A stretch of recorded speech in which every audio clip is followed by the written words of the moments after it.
Արիանեն պատրաստվում է նմուշարման, տարիների փոշուց մաքրում են փոքր քարերը, հասկանան ինչ շերտի հետ գործ ունեն։ Գառն ու արքունական խճանկարը վերականգնելու համար Հայաստան են ժամանել իտալացի մասնագետները։ Ակնհայտ է մաքրված ու չմաքրված հատվածների տարբերությունը, նաև պարզ երևում է ինչքան փոշի է կուտակվել ժամանակի ընթացքում, սա առաջին անգամ ենք մաքրում եւ այսպիսի պատկեր է։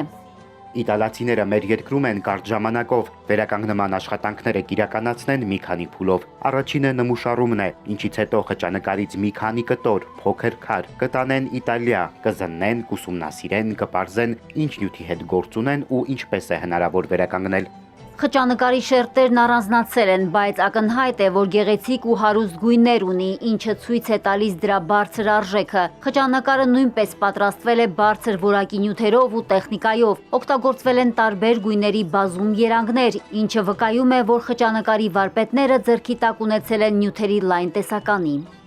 Իտալացի մասնագետներին հետաքրքրել է նաև, թե հազարամյակներ առաջ հայ վարպետները ինչպես են ստացել կամ ձեռք բերել այդ ներկապնակը նման խճապատկեր ստանալու համար։ Այս փուլում շատ կարևոր է ձեռք տալ, հասկանալ, ինչ շերտերից է բաղկացած խճանկարը։ Հետագա զննությունը հնարավորություն կտա ավելի շատ ինֆորմացիա ստանալ քարերի ու նյութերի վիճակի մասին, հասկանալու համար, ինչպես վերականգնել մակերեսային ու ավելի խորը վնասվածքները։ Նմուշարված քարերը ուսումնասիրել ավարտելուց հետո արդեն հայ մասնագետները գործի կանցնեն եւ իտալացիների հետ խորհրդակցելով կսկսեն վերականգնել համապետական նշանակության հուշարձանը։ Վերականգնման աշխատանքները, քանի որ կատարվելու են դրսում, այսինքն իրենք լաբորատոր պայմաններում չեն կատարվում, ուստի այստեղ շատ կարևոր է հաշվի առնել նաեւ եղանակային պայմանները, այսինքն պետք է չլինի շատ շոգ, պետք է չլինի շատ ցուրտ, ուստի ենթադրում եմ կամ աշնան շրջանում պետք է լինի կամ գարնանը։ Կապանմոնտաժվի նաեւ 2000-ականների սկզբին կառուցված ծածկը նախագծով կլինի նոր հարթ ու ժամանակակից ճարտարապետությամբ տանիք։ Մետաղական թեթև կոնստրուկցիաներով ծածկ է լինելու